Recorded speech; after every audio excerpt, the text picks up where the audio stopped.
Hello दोस्तों, कैसे हैं आप सभी लोग। उम्मीद करता हूँ अच्छे होंगे। आज जो है चैप्टर नंबर 18 को चार्ज को जो है कंप्लीट करेंगे।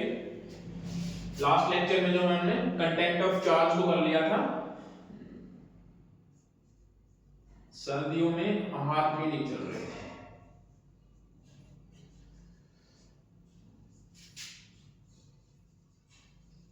चार्ज, इसमें दो टॉपिक थे, मैंने बताया था। फर्स्ट था फॉर्म ऑफ चार्ज, इसमें दो सेक्शन बदले थे 39 एंड 40। Form of charge. दूसरा क्या था, जॉइंट ऑफ चार्ज।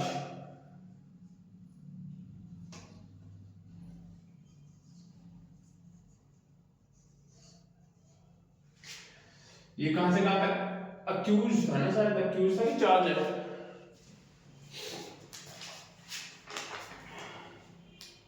चार्ज, ठीक है।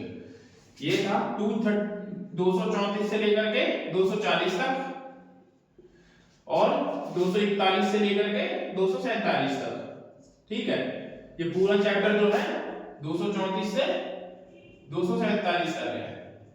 इसमें दो चैप्टर्स हैं, ये है एंड ये बी है। लास्ट लेक्चर में जो हमने सेक्शन नंबर 38 तक कंप्लीट कर लिया था, इफेक्ट ऑफ एरर्स तक। ठीक है, आज जो है हम सेक्शन नंबर 39 को कवर करेंगे।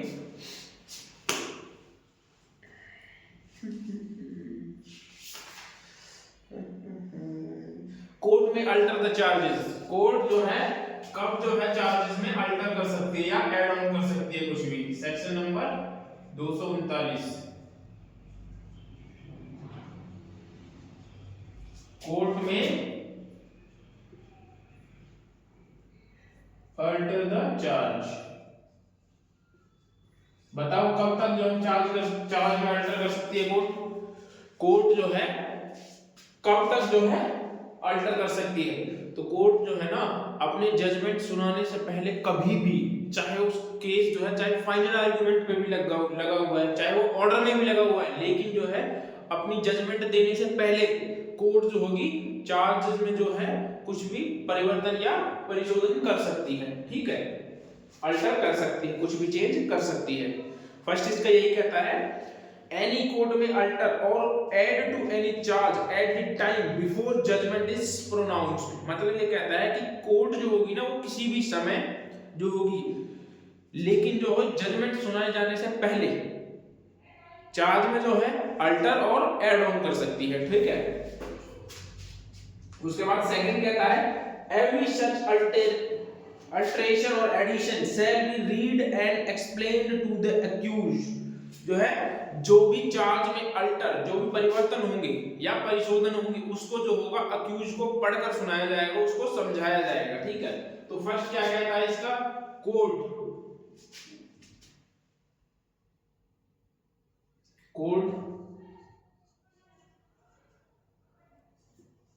अल्टर और add on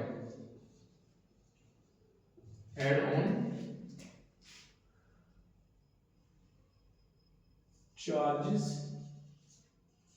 before the judgment. ठीक है, जजमेंट प्रोनाउंस।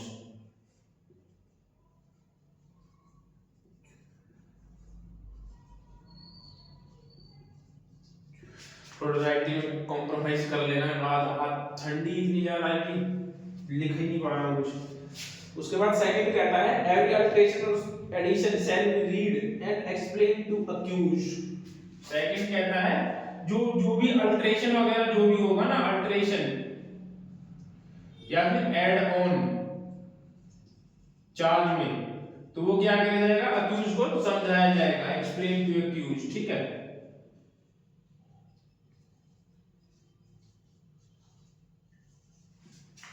उसके बाद थर्ड कहता है यदि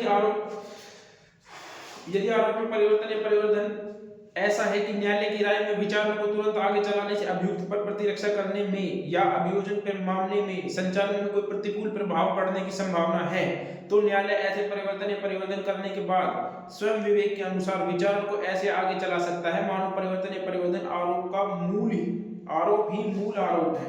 ठीक है, ये कहता है एक मिनट। हाँ, ये कहता है कि यदि जो है कोर्ट जो है मान लीजिए कभी जो है जजमेंट के टाइम पर जो है अल्टर करती है, ठीक है, लेकिन जो है कोर्ट को ऐसा लगता है कि इसके अल्टर किए जाने से या एड ऑन किए जाने से जो होगा उस पर जो है डिफेंस काउंसिल पर और जो होगा प्रोसिक्यूशन पर उसका कोई इफेक्ट नहीं पड़ेगा, तो जो होगा कोर्ट जो होगा ना उसको ऐसे ट्रायल करेगी, उसको ऐसे आगे बढ़ाएगा जैसे कि वो जो जब स्टार्टिंग में जो है चार्ज फ्रेम हुआ था तो उसका मूल रूप से ही जो है मूल रूप में ही उसका चार्ज फ्रेम हुआ था, तो ऐसे माना जाएगा कि जो स्टार्टिंग में चार्ज फ्रेम हुआ था ना ये वही चार्जेस हैं अभी भी, ठीक है, मूल आरोप माना जाएगा उनको। उसके बाद फोर्थ कहता है, आप लिख लेना इसको, ठीक है, यदि कोर्ट जो होगी ना, मैं लिख देता हूं, कोर्ट जो होगी ये डिसाइड कर सकती है, कोर्ट को लगे डिस्क्रिप्शन पावर है उसकी, डिस्क्रिशनरी पावर, ठीक है, यदि उसको ऐसा लगता है कोर्ट को कि उसको चलाना चाहिए तो उसको ऐसे ट्रीट किया जाएगा जैसे कि वो एक ओरिजिनल कोड, ओरिजिनल चार्ज हो, ठीक है, ओरिजिनल चार्ज मतलब जो एक बार चार्ज स्टार्टिंग में फ्रेम होते हैं ना वो वाले, ठीक है। उसके बाद फोर्थ कहता है यदि परिवर्तन या परिवर्तन ऐसा है कि न्यायालय की राय में विचार को तुरंत आगे चलाने की संभावना है, इस बात की संभावना है कि अभियुक्त या अभियोजन पर पूर्वोक्त रूप से प्रतिकूल प्रभाव पड़ेगा, तो नए विचार या निर्देश दे सकता है या विचार को इतनी अवधि के लिए जितना आवश्यक हो स्थगित कर सकता है। तो ये कहता है कि यदि कोर्ट को ऐसा लगता है कि जो है ठीक है कि जो है चार्ज में जो है अल्टर और ऐड ऑन करने के बाद में जो है उसका ट्रायल चलाने में जो होगी आगे बढ़ाने में जो होगी प्रोसिक्यूशन या डिफेंस काउंसिल को जो है परेशानी हो सकती है, तो वो क्या करेगा, उसको जो ट्रायल को जो होगा एडजॉर्न कर देगा इतने टाइम पीरियड के लिए जितना कोर्ट ठीक समझता है, उनको टाइम दे देगा कोर्ट, ठीक है। तो मतलब वो ट्रायल को तब आगे नहीं बढ़ाएंगे, फर्स्ट कहता है कि ट्रायल को आगे बढ़ाएंगे, कोर्ट से डिस्क्रिशनरी पावर है ये कहता है कि ट्रायल जो होगा करेगी, ठीक है, यदि उसको लगता है। उसके बाद फोर्थ कहता है कि कोर्ट ट्रायल नहीं करेगी यदि उसको ऐसा लगता है कोर्ट ट्रायल आगे नहीं बढ़ाएगा, आगे नहीं बढ़ाएगी यदि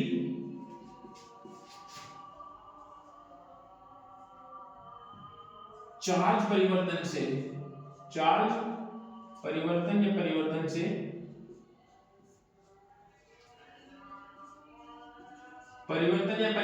जो है पार्टीज पर इफेक्ट पड़ रहा हो,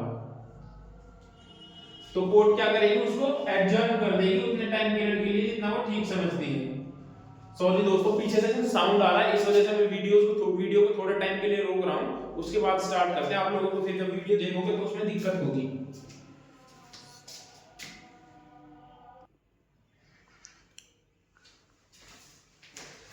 माफी चाहूंगा दोस्तों, बीच में वीडियो रोकनी पड़ी थी, साउंड पीछे से कुछ साउंड आ रही थी इस वजह से। हाँ, तो हम आगे करते हैं। हमने जो चार कर लिए थे, फर्स्ट कहता है कि कोर्ट जो होगा वो जजमेंट वो जो होगा चार्ज में अल्टर कर सकता है, किसी भी समय कर सकता है, किसी भी स्टेज पर कर सकता है केस पे, लेकिन बिफोर द जजमेंट प्रोनाउंसिएशन, जो है जजमेंट के प्रोनाउंस करने से पहले ही उसमें अल्टर या ऐड ऑन कर सकता है चार्ज में। सेकंड कहता है कि जो अल्टर और ऐड ऑन होगा ना उसको अक्यूज को एक बार बताया जाएगा, समझाया जाएगा। थर्ड कहता है कि यदि कोर्ट को ऐसा लगता है कि अल्टर करने के बाद भी जो है इस पर कोई इफेक्ट नहीं पड़ेगा पार्टीज को, ठीक है, कोई प्रभाव नहीं पड़ेगा पार्टीज के ऊपर, तो वो उसका ट्रायल कंटिन्यू रख सकती है और उसको ऐसे मानेगी जैसे कि ओरिजिनल चार्ज फ्रेम हुए हैं, ठीक है। उसके बाद कोर्ट कहती है फोर्थ में, यदि कोर्ट को ऐसा लगता है कि चार्जेस में अल्टर करने के बाद में कोई जो है ऐसी कंडीशंस आ गई है कि जो पार्टीज पर इफेक्ट पड़ रहा है, ठीक, तो क्या करेगा वो, तो उस प्रोसीडिंग को रोकते हुए उसको एडजर्न कर देगा जब तक के लिए, इतने टाइम तक के लिए जितना कोर्ट ठीक समझता है। उसके बाद फिफ्थ कहता है, फिफ्थ पॉइंट,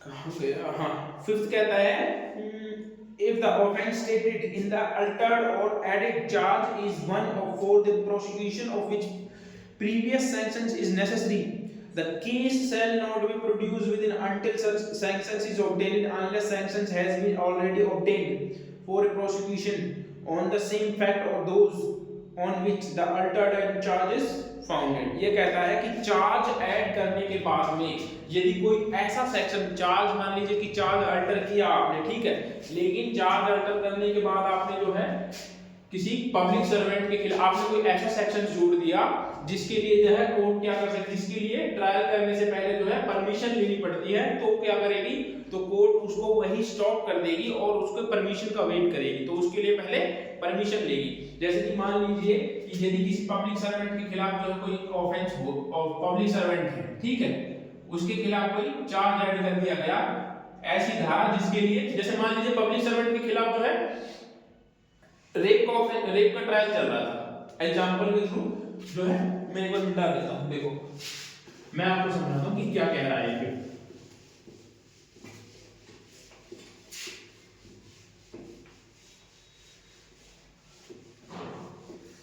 देखो ये क्या है, जैसे मान लीजिए पब्लिक सर्वेंट है, ठीक है,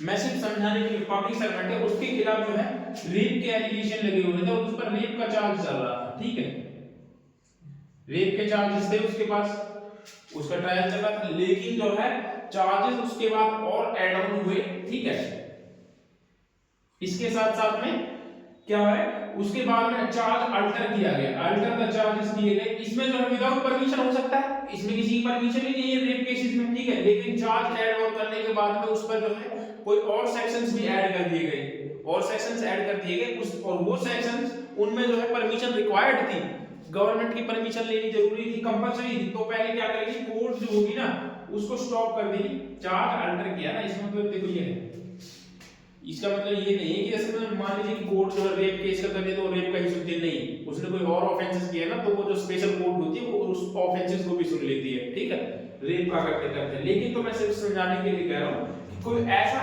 सेक्शंस बाद में ऐड करते हैं जिसमें परमिशन रिक्वायर्ड है, जैसे कि 217 कहता है साफ साफ कि पब्लिक सर्वेंट के खिलाफ जो है तब तक जो होगा वो नहीं किया जाएगा, ट्रायल नहीं किया जाएगा जब तक कि उससे पहले स्टेट गवर्नमेंट की, सेंट्रल गवर्नमेंट की परमिशन नहीं ली जाती। उसके बाद 218 भी यही कहता है बीएनएसएस का, ठीक है, किसी जज या पब्लिक सर्वेंट के खिलाफ जो है तो उसकी बात करता है ये, तो उसके लिए जो होगा फिर कोर्ट क्या करेगी, वेट करेगी परमिशन लेने का।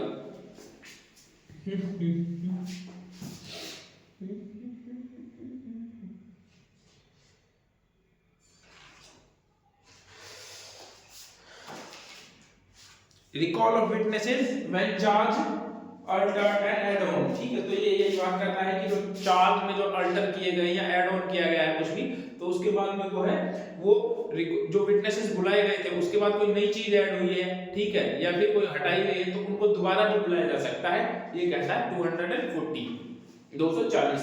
उसके बाद आते हैं joinder of charges part B पर, तो जो फॉर्म ऑफ चार्ज था वो तो हो गया आज कंप्लीट, इसको भी जो है आज कंप्लीट कर देंगे, चाहे कितनी वीडियो बनानी पड़े आज इसको कंप्लीट करेंगे। पार्ट बी पर आते हैं, ठीक है, jointer of charge,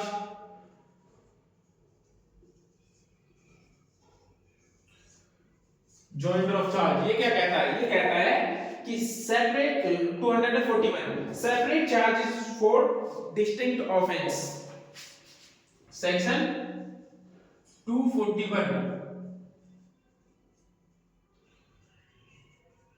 separate charges on for distinct offense,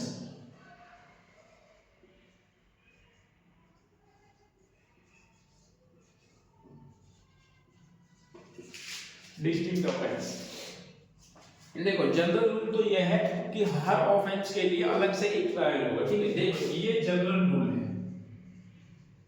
general rule क्या है कि प्रत्येक ऑफेंस का एक अलग से सेपरेट ट्रायल होता है, सेपरेट ऑफेंस का सेपरेट ट्रायल, ठीक है, कोई जो है सेपरेट ऑफेंस सेपरेट ट्रायल,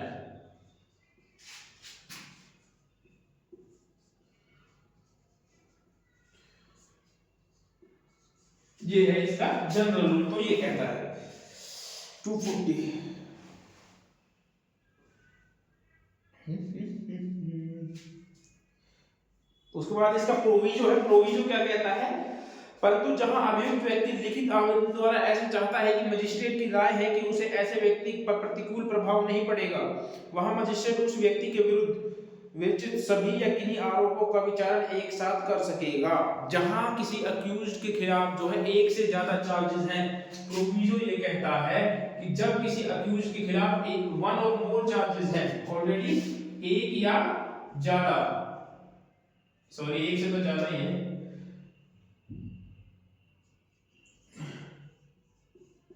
एक से ज्यादा चार्ज है,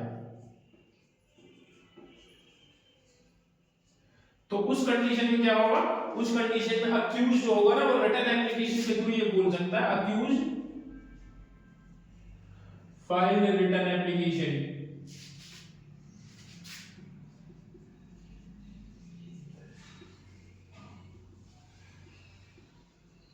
टू द मजिस्ट्रेट। किसके लिए फाइल करेगा, मजिस्ट्रेट के पास फाइल करेगा। और यदि मजिस्ट्रेट को ठीक लगता है कि इनका जो है एक साथ इन ऑफेंसेस का जो है जो चार्ज फ्रेम किए गए इनका एक साथ ट्रायल करना चाहिए, तो क्या करेगा, एक ट्रायल कर लेगा, एक सबका एक साथ ट्रायल, ठीक है, यदि उसको लगता है तो एक साथ ट्रायल करेगा। लेकिन इसके लिए क्या जरूरी है, पहले जनरल रूल तो ये कहता है कि सेपरेट ऑफेंस है तो उसका सेपरेट ट्रायल होगा। उसके बाद ये कहता है कि अक्यूज यदि जो है अक्यूज ये चाहे उसके खिलाफ जो है एक से ज्यादा चार्जेस हैं, चार्जेस फ्रेम हो चुके हैं, तो वो क्या कर सकता है, अक्यूज रिटन एप्लीकेशन फाइल कर सकता है मजिस्ट्रेट के पास, और मजिस्ट्रेट को यदि ठीक लगे तो वो जो होगा एक साथ उनका ट्रायल कर सकता है। यह है 241।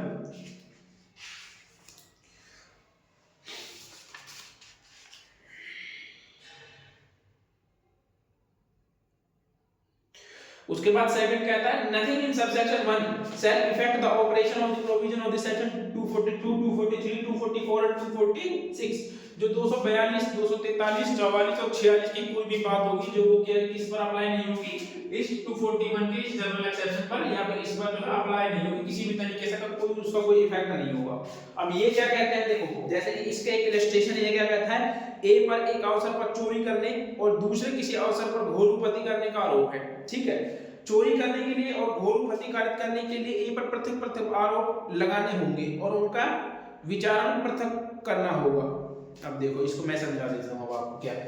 अब ये तो इसका जनरल रूल का एक्सप्लेन एग्जांपल है कि ठीक है कि ए ने जो है एक तो क्या किया, एक चोरी की और दूसरे अवसर पर जो घोरूपति करी, ठीक है, तो उन दोनों का जो दोनों अलग-अलग ऑफेंसेस है, दोनों का जो है अलग-अलग चार्जेस फ्रेम होंगे, ठीक है। अब इसमें क्या है कि यदि अक्यूज चाहे तो ठीक है कि भाई उनका जो है यदि मैटर एक साथ रिलेटेड है, एक ही समव्यवहार से जुड़े हुए हैं, ऐसा नहीं है कि अक्यूज ने चाहा और हो गए, नहीं, मजिस्ट्रेट को ऐसा लगता है कि हाँ कर देना चाहिए, यदि वो एक ही ट्रांजैक्शन से रिलेटेड है तो जो होगा उनके फ्रेम हो जाएगा, ठीक है, मतलब एक साथ उनका ट्रायल हो सकता है।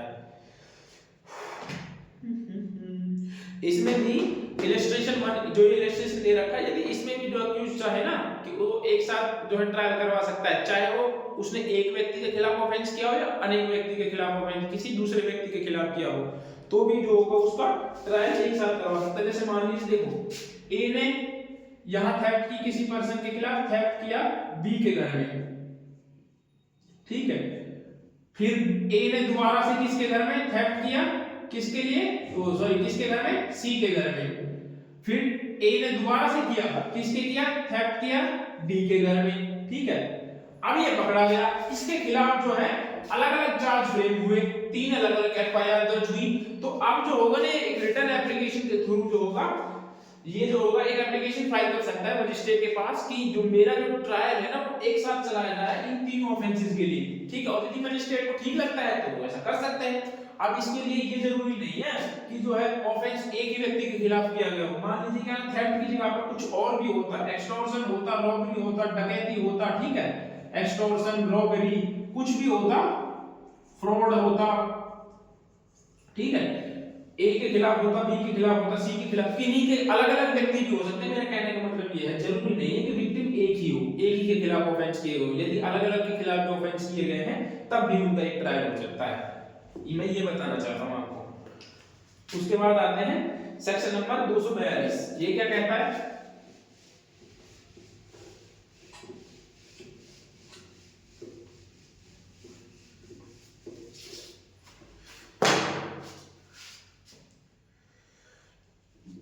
242 क्या कहता है, एक ही वर्ष में किए गए एक किस्म के अपराधों का आरोप एक साथ लगाया जा सकेगा। Offence of same kind with in year may be charge together. ठीक है, मतलब कि एक साल के अंदर जो है सेम काइंड के 5 से कम ऑफेंसेस करते हैं तो उनका जो है एक साथ ट्रायल हो सकता है। पहले इन ऑफेंसेस की संख्या जो थी सीआरपीसी में 3 थी, लेकिन जो है इसमें बढ़ा दिया गया है। अब पहली बात तो ये कि एक ही किस्म के अपराध होते कौन से हैं। ठीक है, सेम काइंड का इसमें वर्ड यूज किया गया है। सेम काइंड का मींस क्या है, जो है स्पेशल या लोकल लॉ जिस भी लॉ के अंदर हो वो सेम धाराओं में सेम पनिशमेंट से दंडनीय होना ही जो है सेम काइंड के ऑफेंस कहते हैं। मतलब कि जो है उसने जो है थेफ्ट किया, पहले जो है एग्जांपल बताओ, ए ने जो है थेफ्ट कमिट किया, ठीक है, वो 303 में पनिशेबल है बीएनएस के, ठीक है। लेकिन जो है ये जनरल लॉ है, ठीक है। जैसे मान लीजिए ए ने फिर थेफ्ट कमिट किया, फिर क्या किया 303 में, फिर ये भी सेम ही है, अलग अलग थेफ्ट है। फिर ए ने ऑफेंस कमिट किया 303 में बीएनएस, ठीक है। ए थेफ्ट कमिट कर रहा है, एक ऑफेंस कर रहा है और एक साल के अंदर लेकिन जो है 1 ईयर के अंदर मैक्सिमम 5 होने चाहिए, मैक्सिमम 5। यदि 5 से ज्यादा है तब जो होगा उनका सेपरेट होगा। यदि एक साल के अंदर वो जो है सेम काइंड के 5 बार चोरी करता है, ठीक है, तो जो उसका उनका ट्रायल जो है एक साथ हो सकता है। उसके लिए ये जरूरी नहीं है जो मैंने पीछे बताया था कि विक्टिम सेम भी हो, हमेशा विक्टिम अलग अलग भी हो, लेकिन इसमें मेजर बात ये है और माइनर भी ये है कि ऑफेंस जो होना चाहिए ना वो सेम काइंड का होना चाहिए। और सेम काइंड का तब कहा जाता है तो वो सेम सेक्शन में सेम पनिशमेंट के थ्रू दंड दें, ठीक है। अब देखते हैं section number 242। When a person is accused of more offenses than one of the same kind committed within the space for 12 months from the first of the last of the such offense, यदि अभियुक्त जो है accused जो है एक साल के अंदर जो है एक से ज्यादा ऑफेंस करता है एक साल के, इसमें 12 महीने वर्ड यूज किया गया, याद रखना 12 मास के भीतर जो है एक से अधिक अपराधों को उस पर आरोप लगता है। उसके बाद कहता है whether in respect of the same person or not may be charged with the trial at one trial for any number of them not exceeding 5। तो लेकिन जो क्या नहीं होनी चाहिए, 5 से अधिक नहीं होनी चाहिए। इसमें जो मैंने बात कही थी कि एक ही व्यक्ति के बारे में किए गए हो या किसी अनदर व्यक्ति के खिलाफ भी किए गए हो तब भी जो होगा उनका ट्रायल एक साथ हो सकता है, बट वो 5 ऑफेंसेस से ज्यादा ना किए गए हो उसने एक साल के अंदर, ठीक है। जैसे कि एक साल कब से मानी जाएगी, मान लीजिए ए ने जो है यहाँ ऑफेंस की ये थेफ्ट की थी उसने 1/1/2026 को, ठीक है। फिर उसने थेफ्ट करी 6/1/2026 6/7/2026 को, फिर उसने थेफ्ट करी 15/12/2026 को, ठीक है। तो मतलब कि एक साल के अंदर ही जो है इसने 3 ऑफेंसेस कमिट किए, तो इन तीनों का जो ट्रायल होगा ना वो चल सकता है। अब इसमें आगे ये कहता है कि ये ऑफेंस तो इसने बी नाम के व्यक्ति के खिलाफ किया, ये इसने सी के खिलाफ किया, ये इसने डी के खिलाफ किया, तो ऑफेंस है किसी के भी खिलाफ किए गए उससे कोई फर्क नहीं पड़ता, उनका ट्रायल एक साथ हो सकता है। ये बात कहता है फर्स्ट इसका। उसके बाद सेकंड कहता है अपराध एक ही किस्म के तब होते हैं जब वो भारतीय न्याय संहिता 2023 या अन्य किसी स्पेशल लॉ या लोकल लॉ में एक ही धारा के अधीन समान दंड से दंडनीय हो, ठीक है। सेम सेक्शन में same section and same punishment, ठीक है। तब जो होगा तब क्या कहा जाएगा उसको, एक ही किस्म के अपराध कहा जाएगा, एक किस्म के अपराध तब होंगे वो।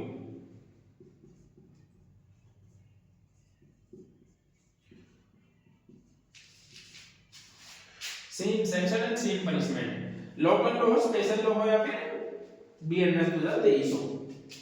उसके बाद इसका प्रोविजो है, प्रोविजो क्या कहते हैं, परंतु इस धारा के प्रयोजन के लिए यह समझा जाएगा कि बीएनएस 2023 की धारा 303 के 2 की उपधारा 2 के अधीन दंडनीय अपराध उसी किस्म का एक अपराध है जिस किस्म का उस संहिता की धारा 305 के अधीन दंडनीय अपराध है, और बीएनएस 2023 की स्थानीय लोकल लॉ या दंडनीय अपराध किसी उस किस्म के जिस किस्म का ऐसा अपराध करने का प्रयत्न है, ऐसा प्रत्यय ही अपराध है।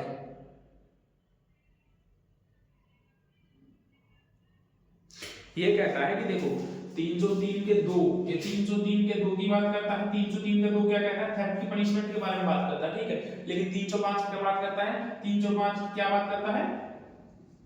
अच्छा 303, 304 में स्नैचिंग, अरे यार क्या बताऊं मैं, 305 में ये है क्या, घर तंबू या फिर सरकारी प्लेस पर चोरी वगैरह, यही तो है।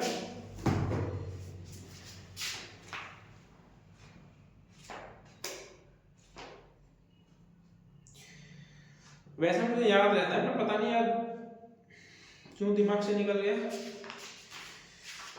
मेरे हिसाब से तो यही है फिर। थेफ्टेड ड्वेलिंग हाउस, हाँ वही तो है। Thefted dwelling house means transportation place of worship, ठीक है। इस पर जो है, या फिर 305 इसमें कोई थेफ्ट करता है, आगे कहता है तो इनको भी जो होगा सेम काइंड के ऑफेंस माना जाएगा। ये दोनों भी क्या होंगे? सेम काइंड के ऑफेंस होंगे, सेम काइंड के ऑफेंस, ठीक है। इसमें प्रोविजन में बताया गया है। ये स्पेशल लॉ लॉ आगे कहता है कि स्पेशल लॉ में भी जो है उनका प्रत्येक करना भी जो होगा सेम काइंड का ऑफेंस होगा। अटेम्प्ट भी जो होगा सेम काइंड का ऑफेंस होंगे, सेम काइंड का ऑफेंस होगा, ठीक है। ये कहता है इसका प्रोविजन। तो इसमें मेनली बात यही है कि आपको ये प्री में ये क्वेश्चन पूछे जाते हैं कि सेम काइंड के ऑफेंस कौन से हैं, तो इसको याद रखना। स्पेशल लॉ, लोकल लॉ या फिर बीएनएस की धारा में सेम धारा में सेम पनिशमेंट से दंडनीय हो, तो वो भी जो होंगे क्या होंगे? सेम काइंड के ऑफेंस को। सेम काइंड के ऑफेंस में जो है इस तरीके से भी पूछ सकते हैं कि क्या बीएनएस की धारा 302, 303 के सपोज टू और सेक्शन 305 में के अपराध को क्या सेम काइंड के ऑफेंस है, तो उसमें आपसे पूछ सकता है हाँ है या नहीं है, जो भी करके पूछ सकता है, हाँ या ना पूछेगा, ठीक है। तो आपको बताना है, तो इसी को याद रखना ना। उसके बाद आता है 243, एक से अधिक अपराधों के लिए विचारणा, trial for more than one offence,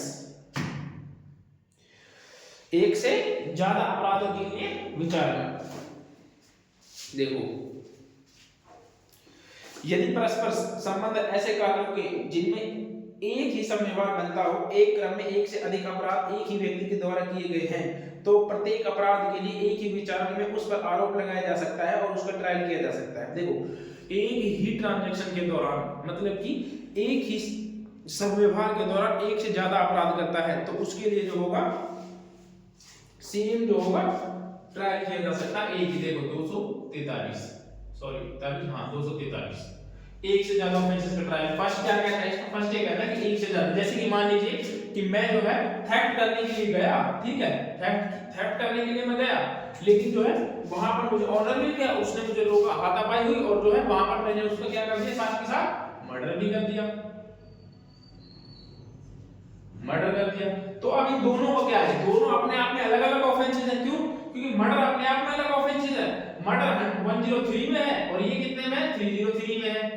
ये अलग अलग सेक्शन में जो है ऑफेंसेस है, लेकिन फिर भी जो है इनका ट्रायल एक साथ हो सकता है। तो ये बात करता है, तो ट्रायल एक साथ हो सकता है।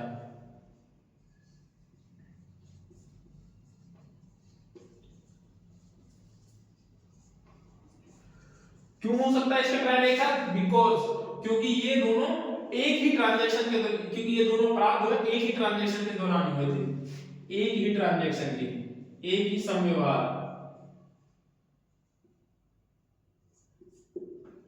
के दौरान, ठीक है। एक ही समव्यवहार का मतलब आप समझ गए होंगे, एक ही एक्ट के दौरान जो है दूसरा ऑफेंस करना, उसी को बोलते हैं। उसके बाद सेकंड क्या कहता है? यदि 235 की उपधारा 2 इट मींस चीटिंग और 242 की उपधारा 2 में उपबंधित रूप से आपराधिक विश्वास भंग या बेईमानी से संपत्ति का दुर्विनियोग के एक या अधिक अपराधों से आरोपित किसी व्यक्ति को उस अपराध और उन अपराधों के किए जाने को शुक्र बनाने या छिपाने के प्रयोजन से लेखाओं के मिथ्याकरण के एक या अधिक अपराधों का अभियोग है, तब उस पर ऐसे प्रत्येक अपराध के लिए एक ही विचारण का आरोप लगाया जा सकता है और उसे विचारण किया जा सकता है। तो ये कहता है कि सेक्शन 335, तो ये कहता है सीबीटी, दूसरा कहता है क्रिमिनल ब्रीच ऑफ ट्रस्ट या फिर सीएमपी, सीएमपी है ना, आपराधिक विश्वास, या फिर CMP criminal misappropriation of property का भी, या फिर इसमें 235 का दे रखा है, 235 का 2 और क्या कहता है 242 का 1। इन सेक्शन में जो भी कोई ऑफेंसेस होते हैं, इन सेक्शन के ऑफेंसेस जो है एक ही समय वार के दौरान होते हैं, तो उनको भी क्या कहा जाएगा, सेम काइंड ऑफ ऑफेंस कहा जाएगा, और इनका ट्रायल जो है एक साथ हो सकता है। मतलब कि जैसे मान लीजिए क्रिमिनल ब्रीच ऑफ ट्रस्ट है सीबीटी, ठीक है, कोई जो है प्रॉपर्टी को सौंप गया, उसने जो है उसको आपराधिक दुर्विनियोग भी कर लिया, क्रिमिनल मिसअप्रोप्रिएशन भी हो गया उसका, उसने जो एक से ज्यादा और प्रॉपर्टी कर ली। जैसे मान लीजिए उसने ये सौंप के गया कि जो है मैं आपको एक प्रॉपर्टी सौंप के जाता हूं, आप जो है इसका ख्याल रखना और जब मैं आऊंगा तो आपसे ले लूंगा, लेकिन उसने क्या किया, उस प्रॉपर्टी को फर्दर सेल कर दिया उसको बिना पूछे। तो ये क्या है, ये अपने आप में सीबीटी है, क्रिमिनल ब्रीच ऑफ ट्रस्ट। और एक तरीके से ये जो होगी फ्रॉड और चीटिंग भी है उसके साथ में, है कि नहीं है, आप ही बताओ। तो जितने भी ऐसे जितने भी ट्रांजैक्शन होगी ना, तो उनको क्या होगा, एक साथ जो होगा उसका सेम ट्रायल, वन ट्रायल हो सकता है उसका इन ऑफेंसेस का, ये कहता है सेकंड। उसके बाद थर्ड क्या कहता है, यदि अभिकथित कार्यों से तत्सम प्रवृत्ति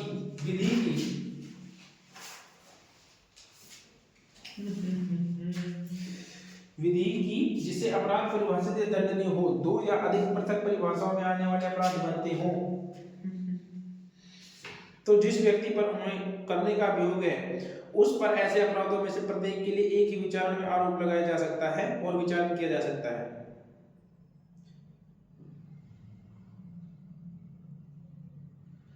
ये क्या कहता है, किसी विधि के जिससे अपराध परिभाषित या दंडनीय हो, दो या अधिक पृथक परिभाषाओं में आने वाले अपराध बनते हैं। ये कहता है कि यदि जो है कोई ऐसा एक्ट करता है जो कि दो या दो से ज्यादा परिभाषाओं में फॉल हो रहे हो उसका ऑफेंस, तो उसको जो होगा एक ही ऑफेंस के लिए पनिशेबल किया जाएगा, ठीक है, उसका एक ही जो अपराध होगा ना उसके लिए ट्रायल उसका एक साथ ही किया जाएगा। फोर्थ कहता है कि यदि कई कार्य जिनमें से एक से या अधिक से स्वयं गठित करते हैं, यदि कई कार्य जिनमें से एक से अधिक से स्वयं अपराध गठित करते हैं मिलकर विभिन्न अपराध बनते हैं, तो ऐसे कार्यों से मिलकर बने अपराध के लिए ऐसे कार्यों में से किसी एक या अधिक द्वारा बने किसी अपराध के लिए अभियुक्त व्यक्ति पर एक ही विचार का आरोप लगाया जा सकता है और विचार किया जा सकता है। मतलब कई कार्यों से मिलकर बने एक्ट, जैसे मान लीजिए कि मैंने तो किसी व्यक्ति को पीटा, ठीक है, मैंने एक एक्ट किया, एक ऑफेंस किया, ठीक है, कि मैंने एक को पीट दिया, ठीक है, अब पीटा ऐसा कि वो थोड़ा अधमरा सा हो गया, तो मेरे पास क्या लगा दिया, ग्रीवियस हर्ट लगा दिया 116 का, 116 या 117 जो भी है, 14 15 16 वारंटी एटलीस्ट 116 लगा दिया ग्रीवियस, लेकिन बाद में क्या हो गया, वो उसी एक्ट के दौरान जो हो मर गया, ठीक है, वो क्या हो जाता है, डेथ हो जाती है उसकी, तो मेरे ऊपर जो होगा 103 पे लगाई जा सकती है बाद में, तो ये यही कहना है, ठीक है, तो उसका ट्रायल भी सेम ही हो जाएगा।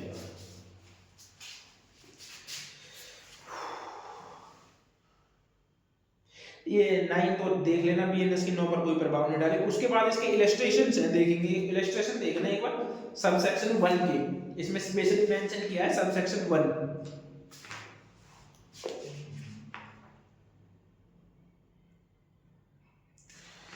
और सबसेक्शन 3, जो सबसेक्शन 3 मैंने बनाया था अभी, उसके भी इसमें इलस्ट्रेशन है, वो भी आप पढ़ लेना। देखो पहले सबसेक्शन 1 के पढ़ते हैं। एक व्यक्ति बी को जो विधिपूर्ण अभिरक्षा में है, जो कि एक लॉफुल कस्टडी में है, छुड़ाता है, ऐसा करने में कांस्टेबल सी को, जो जिसकी अभिरक्षा में बी है, घोर प्रतिकारित करता है। ए पर बीएनएस की धारा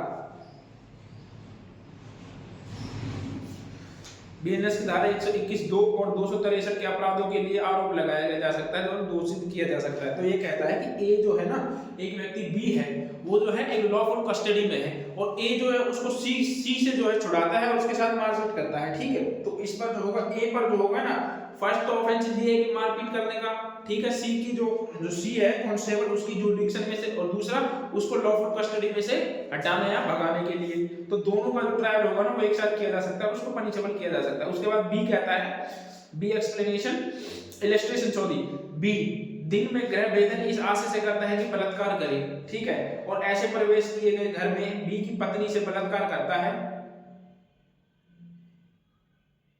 ए पर भारतीय न्याय संहिता की धारा, ये ए होगा ना, बी गलत लिख रखा है हिंदी में, 64 और धारा 331 की उपधारा 3 के अधीन आरोपों के लिए पृथक पृथक आरोप लगाया जा सकता है और दोषित किया जा सकता है। तो ये कहता है कि जो मान लीजिए कि ए एक व्यक्ति जो है ए क्या करता है, ए रेप करने के लिए दिन में जो है जाता है, ठीक है, रेप करने को जाता है और वो रेप कमिट भी कर देता है, लेकिन आधे टाइम पे वो क्या कर लेता है, थेफ्ट भी कर देता है, थेफ्ट भी कर देता है। तो क्या करेगा, तो दोनों का एक साथ में जॉइंट ट्रायल हो जाएगा, उनका जॉइंट ट्रायल हो जाएगा दोनों ऑफेंसेस का, ये कहता है। उसके बाद इसका जी इलस्ट्रेशन देखेंगे। खैर गे सॉरी बी सी और डी के शरीर को छूटने की धमकी ए इस आशय से एक ही समय पर देता है कि उन्हें जो है संत्रास कारित किया जाए। ए पर बीएनएस की धारा 351(2) की धारा 3 के अधीन तीनों अपराधों में से प्रत्येक के लिए पृथक पृथक आरोप लगाया जा सकता है और दोषित किया जा सकता है।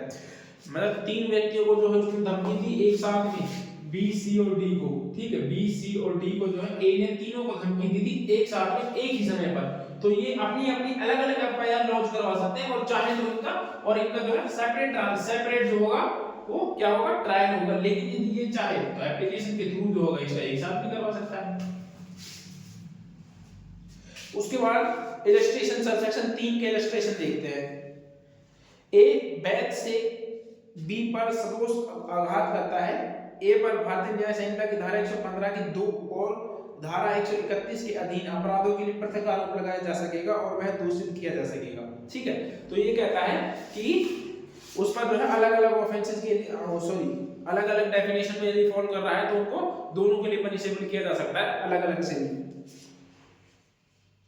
पृथक चार्ज लगा करके जो है उसको एक ही ट्रायल में जो है उसको वो किया जा सकता है, क्या कहते हैं उसको, एक ट्रायल करके जो है उसको पनिशेबल किया जा सकता है। चार्ज मिले अलग अलग फ्रेम में, कोई दिक्कत नहीं है उससे। उसके बाद चौथे का दृष्टांत देखेंगे। बी को ए लूटता है और ऐसे करने से उसे स्वेच्छा उपहतिकारित करता है। ए पर बीएनएस की धारा 115(2) और 309 की उपधारा 2 और उपधारा 4 के अधीन अपराधों के लिए पृथक आरोप लगाया जा सकेगा और उसे दोषित किया जा सकेगा।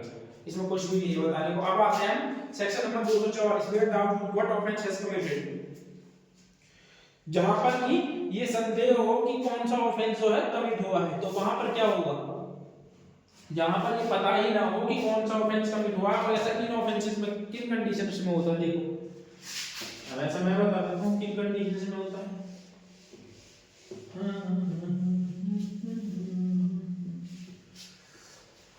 ऐसे भी ऑफेंसेस होते हैं कई बार। देखो ये क्या कहता है, यदि कोई एक कार्य या कार्य का क्रम इस प्रकृति का है कि यह संदेह है कि उन तथ्यों से जो सिद्ध किए जा सकते हैं कई अपराधों में से कौन सा अपराध बनेगा, तो अभियुक्त पर ऐसे सब अपराध या उनमें से कोई करने का आरोप लगाया जा सकेगा और आरोपों में से कितनों ही का एक साथ विचार किया जा सकेगा। यहाँ पर उक्त अपराधों में से किसी एक को करने का कल्पित आरोप लगाया जा सकेगा।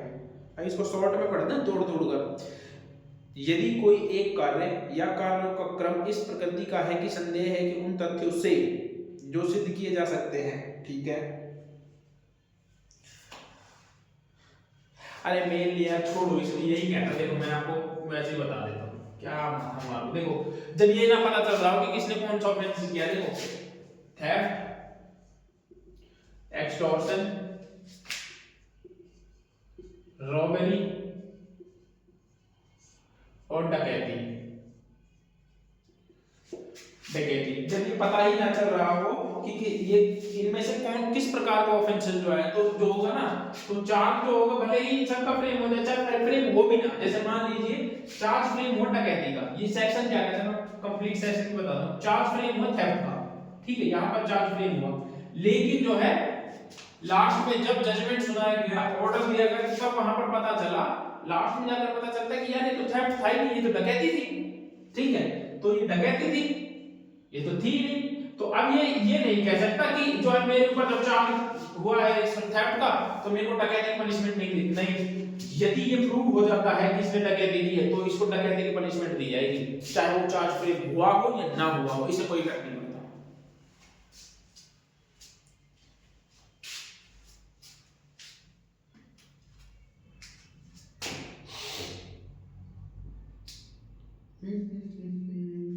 मैं फिर बता दे रहा हूं आपको, चार्ज फ्रेम हुआ इसका, और जो है डकैती के बारे में जो है चार्ज फ्रेम नहीं हुआ, ठीक है, या भूल गए या हुआ नहीं, लिखा नहीं, जो भी है, लेकिन जो है एंड में ये डिसीजन आया कि इसने डकैती की है तो इसको डकैती के लिए भी पनिशेबल किया जा सकता है। उसके बाद सेकंड क्या कहता है, जब किसी व्यक्ति पर यदि ऐसे मामले में अभियुक्त पर एक अपराध का आरोप लगाया गया और साक्ष्य से प्रतीत होता है कि उसने भिन्न अपराध किया, तो धारा 1 को बंधों के अधीन आरोप लगाया जा सकता है और उसको दूषित किया जा सकता है। यही है जो मैंने अभी आपको बताया है।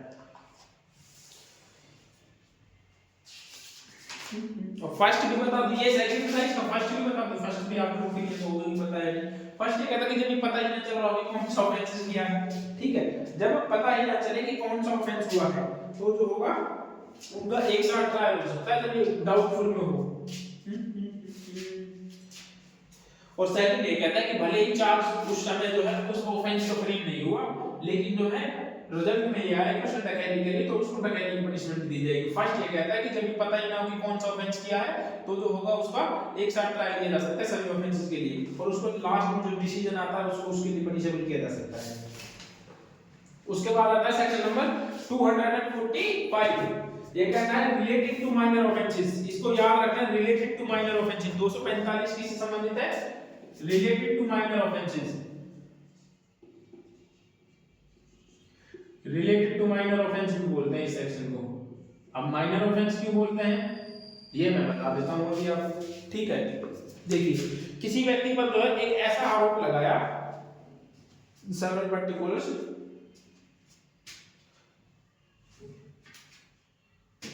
देखो अपराध का आरोप है इसमें,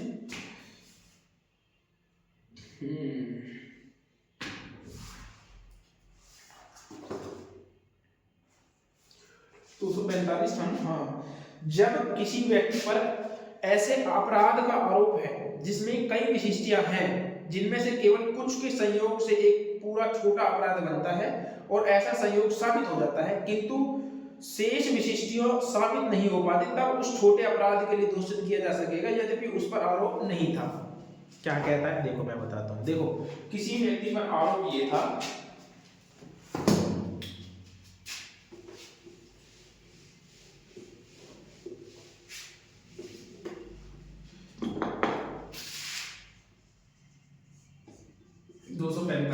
क्या कहता है, देखो किसी व्यक्ति पर ऐसा आरोप था कि मान लीजिए कि उसने थेफ्ट किया है, ठीक है, थेफ्ट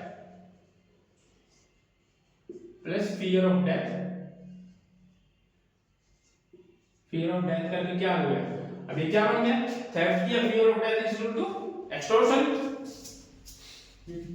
सॉरी दिमाग कहां चला जाता है यार, एक्सटॉर्शन क्यों होगा, फियर ऑफ डेथ क्या होगा, रॉबरी हो गए, दोनों मिलकर क्या बनते हैं, रॉबरी, ठीक है। और ये क्या होता है, और प्लस में क्या है 5 और मोर पर्सन, 5 या 5 से ज्यादा व्यक्तियों ने, ठीक है, किसी व्यक्ति के खिलाफ। और ये अब ये टोटल क्या बन गया, ये क्या बन गया टोटल, डकैती। भाई ये डकैती ही तो है, 5 या 5 से ज्यादा, जब 4 थे तो रॉबरी थी, अब 5 है तो डकैती है। अब क्या हुआ कि उस किसी व्यक्ति के खिलाफ जो है इस प्रकार के ऑफेंसेस का जो है इस किसी पे कंप्लेंट की गई है, चार्ज फ्रेम हुए इस पे, ठीक है, थेफ्ट के, रॉबरी के या फिर डकैती, रॉबरी या डकैती, ठीक है। तो लेकिन जो है जजमेंट में क्या पाया, ऑर्डर में क्या आया कि ऑर्डर में ये आया, ये तो प्रूव हो गया कि थेफ्ट हुई थी और ये भी प्रूव हो गया कि फियर ऑफ डेथ भी था, लेकिन ये प्रूव नहीं हो पाया कि वो 5 से ज्यादा पर्सन ने किया है, ठीक है।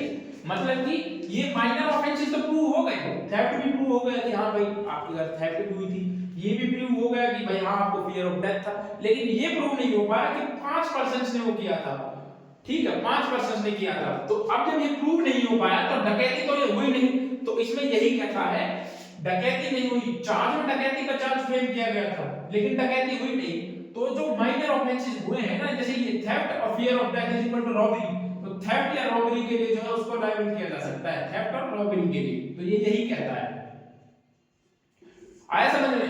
एक बार दोबारा से बता देता हूं, किसी व्यक्ति के खिलाफ जो है डकैती का चार्ज फ्रेम हुआ, ठीक है, रॉबरी का नहीं हुआ ना थेफ्ट हुआ, सीधा डकैती का चार्ज फ्रेम हुआ किसी व्यक्ति के खिलाफ। और जब ऑर्डर दिया तो उसमें क्या था, उसमें डकैती प्रूव ही नहीं, ये प्रूव हो गया कि किसी हाँ भाई थेफ्ट हुई है, ये प्रूव हो गया, फियर ऑफ डेथ था ये भी प्रूव हो गया, लेकिन एंड में ये आया कि ये तो 4 व्यक्तियों ने किया था, 4 व्यक्तियों ने किया था, तो डकैती तो नहीं हुई।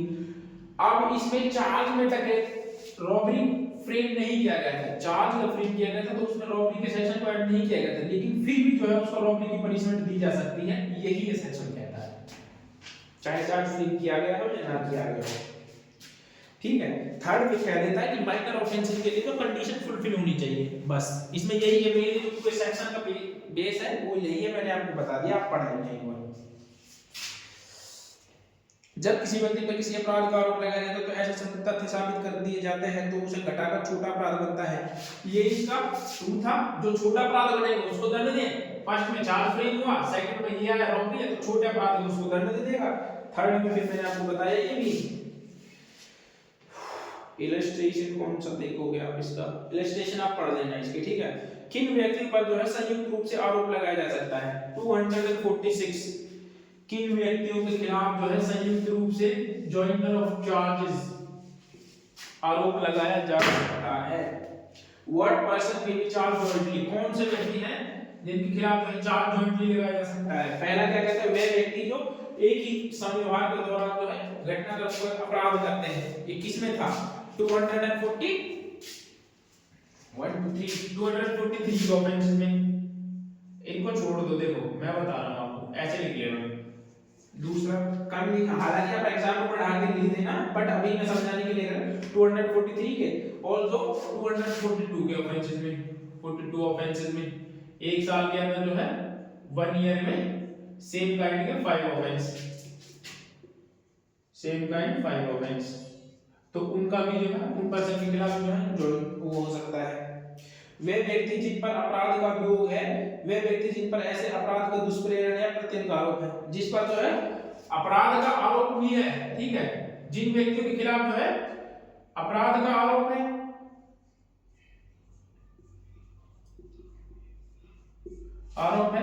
और साथ में क्या है, और साथ में क्या है, दुष्प्रेरण का आरोप है किसी व्यक्ति के खिलाफ।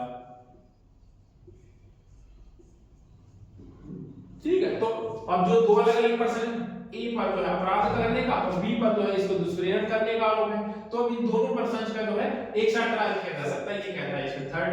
इसके बाद फोर्थ क्या कहता है, डी वे व्यक्ति जिन पर एक ही संविभाग के अनुक्रम में दिए गए विभिन्न अपराधों का अभियोग है, तो ये मैंने बताया कि इनको आप पढ़ लेना, बिल्कुल सिंपल है, कुछ भी नहीं है।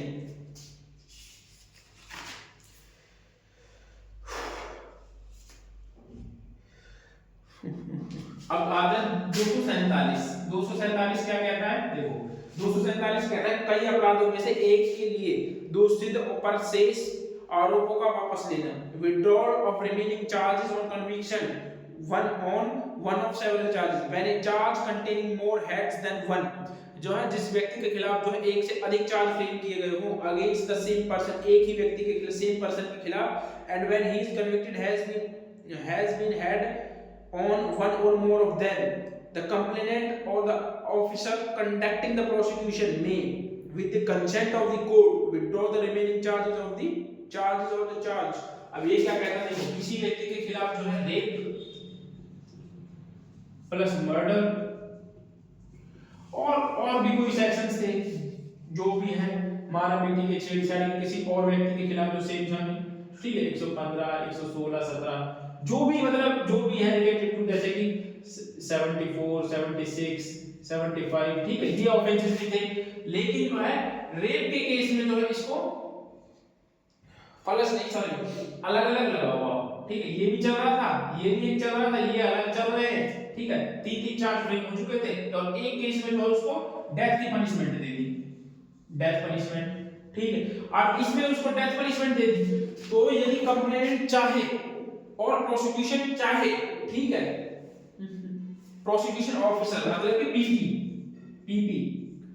यदि वो चाहे तो जो होगा इन ऑफेंसेस को जो ये है इनको विड्रॉ कर सकते हैं। क्यों भाई, जब एक में डेथ हो ही गई है तो उसको विड्रॉ कर लेना, आगे अगर उसको सजा भी देती तो क्या फायदा, जब तक तो जो उसको वैसे डेथ मिल जाएगी बेचारे, तो जो होगा कोर्ट की परमिशन से जो होगा उसको विड्रॉ किया जा सकता है, कोर्ट की परमिशन से उसको विड्रॉ कर सकते हैं। अब इसमें आगे ये है कि यदि वे व्यक्ति ये इसको विड्रॉ कर ले, यहाँ पर लोअर कोर्ट ने इसको डेथ पनिशमेंट दे दी, इन्होंने इसको विड्रॉ कर लिया, और जो ये अक्यूज था इसने कर दी अपील, ठीक है, अक्यूज ने अपील फाइल की और अपील में जो है ऑर्डर रिवर्स हो गया,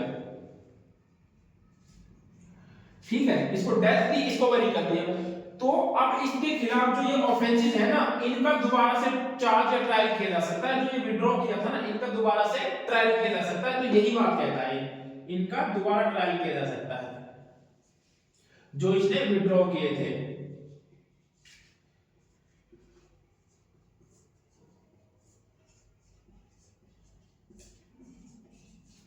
ये कहता है, ठीक है। तो 247 इज कंप्लीट। आज जो है हमारा चार्ज का चैप्टर जो है कंप्लीट हो गया है।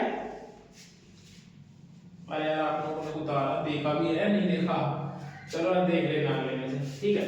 तो आज जो है चार्ज का चैप्टर कंप्लीट हो गया है। उम्मीद करता हूँ आप लोगों को समझ में आ रहा होगा। और यदि जो है कुछ आप लोगों के समझ में ना आए तो कमेंट बॉक्स में कमेंट करके जरूर बता देना, मैं उसका जो है एक वीडियो बना दूंगा। और यदि पीछे के कोई भी सेक्शंस में जो है आपको कुछ भी समझ में ना आया हो तो कमेंट जरूर कर दीजिएगा। मैं आपको उनके लिए स्पेशल एक वीडियो बना दूंगा। जो जितनी भी आपकी कमेंट्स रहेंगे उस हिसाब से देख करके जो आपके समझ नहीं आए हैं जो टॉपिक, उन पर एक जॉइंट वीडियो बना दूंगा सारी की, ठीक है, एक साथ में।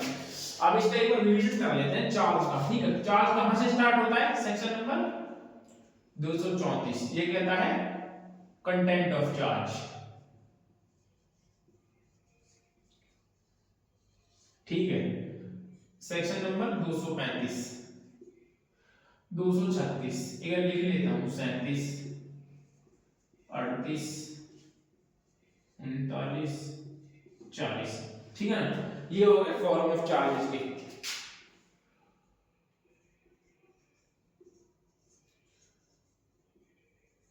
Form of charge part A, जो कहां से 234 से 240। पहला कंटेंट ऑफ चार्ज, फिर उसमें था टाइम एंड प्लेस के बारे में। टाइम एंड प्लेस मेंशन होगा, टाइम प्लेस पर्सन जो भी होगा, ठीक है, मेंशन होगा। उसके बाद 236 क्या कहता है? रीति क्या होगी, मैनर क्या होगा, और मैनर बताया जाएगा। 37 हमने छोड़ दिया था, इसको आप देख लेना, मुझे पता नहीं यार इसमें क्या है। 37 में बताऊंगा अभी। इसमें इफेक्ट ऑफ एरर था,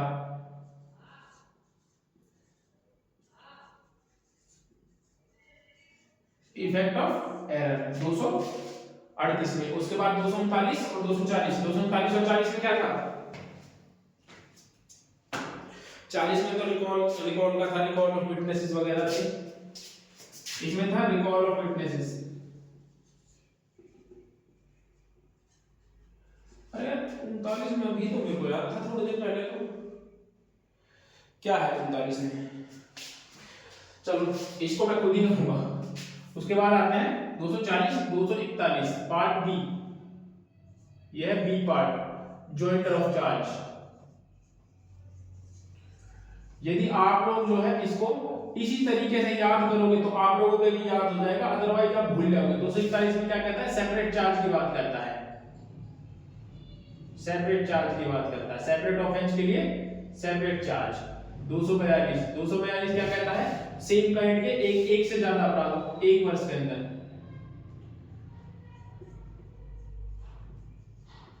एक से ज्यादा अपराध के बारे में।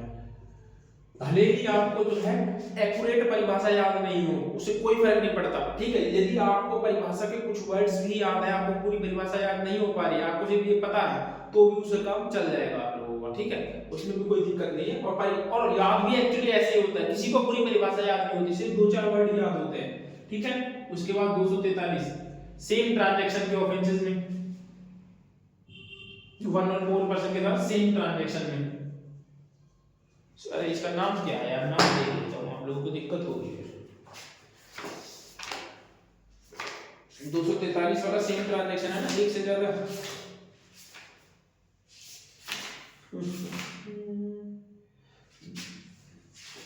ठीक है, 44 का तो मेरे को पता है। एक से अधिक अपराधों के लिए विचार, एक से ज्यादा अपराधों के लिए विचार।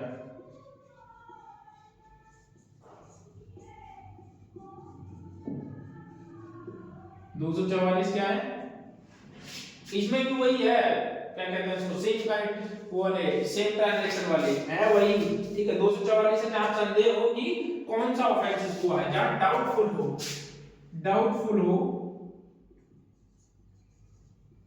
245 क्या है, रिलेटेड टू माइनर ऑफेंसेस,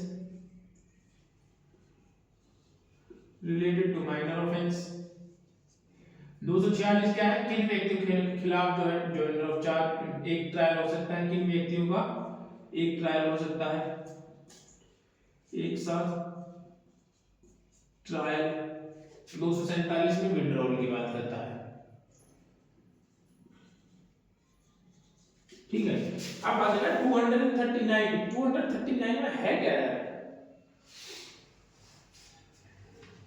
याद नहीं यार वो देखना है तो ये कुछ, हाँ अरे अल्टर नहीं है क्या, अल्टर चार्ज यार बताते नहीं हो भी, अल्टर और एड ऑन चार्जेस में, ठीक है। तो ये जो है कंप्लीट आपका हो गया है, कंप्लीट जो है आपका रिवीजन हो गया है। आप लोग भी एक बार रिवीजन करोगे, अभी यहाँ आपने मेरे साथ कर लिया होगा तो जो होगा आपका हो जाएगा।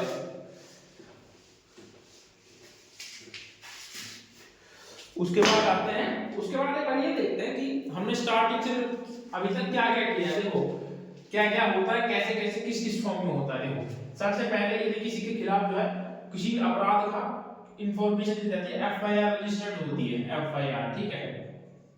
कितने में होती है, 173 राइट। उसके बाद क्या होती है, एक कोई होती है प्रिलिमिनरी इंक्वायरी कर सकता है, ऑप्शनल होती है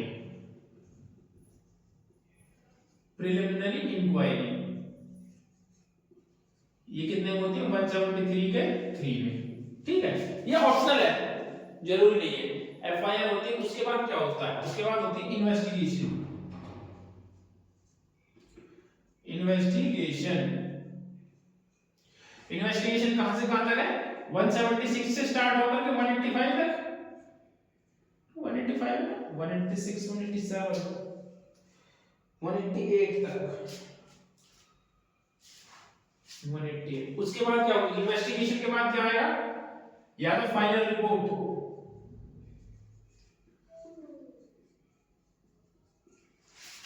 क्या स्विच ऑफ हो गया फोन,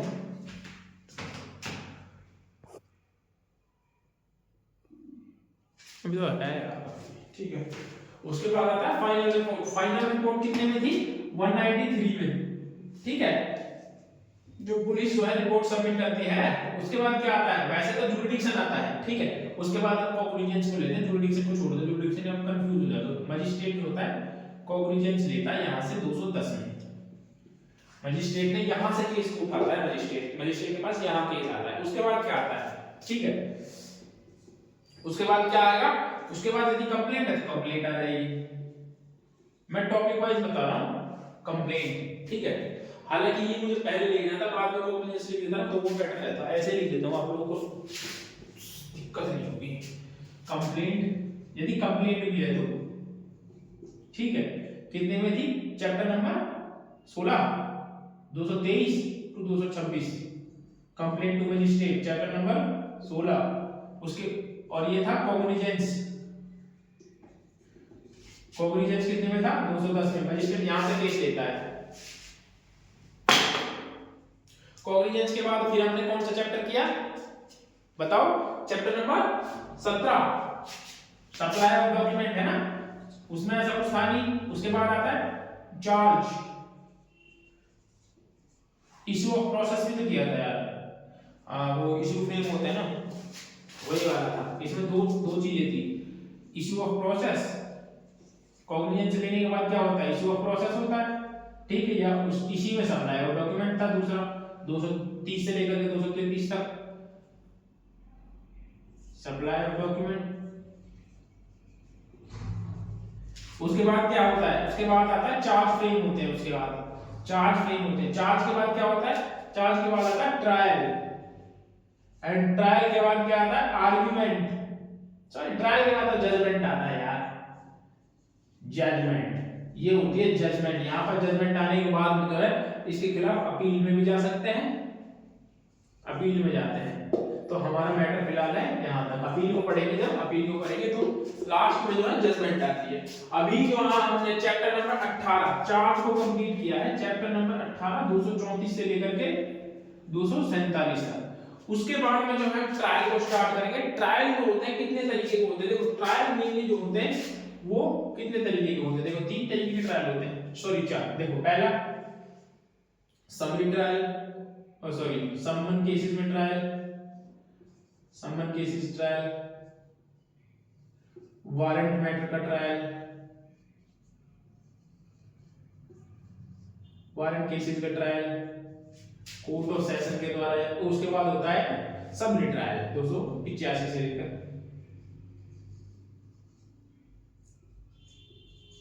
समरी ट्रायल, ठीक है।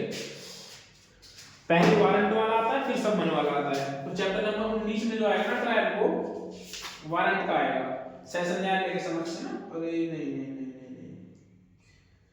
Trial before court of session, court of session के सामने ट्रायल 258 के बाद 259 260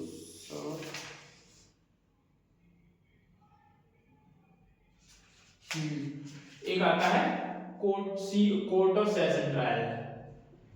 तो ये 4 तरीके के ट्रायल है जो हम आगे पढ़ेंगे। ये है कोर्ट ऑफ सेशन ट्रायल जो है चैप्टर नंबर 19, वारंट का चैप्टर नंबर 20, इसका चैप्टर नंबर 21, चैप्टर नंबर 22,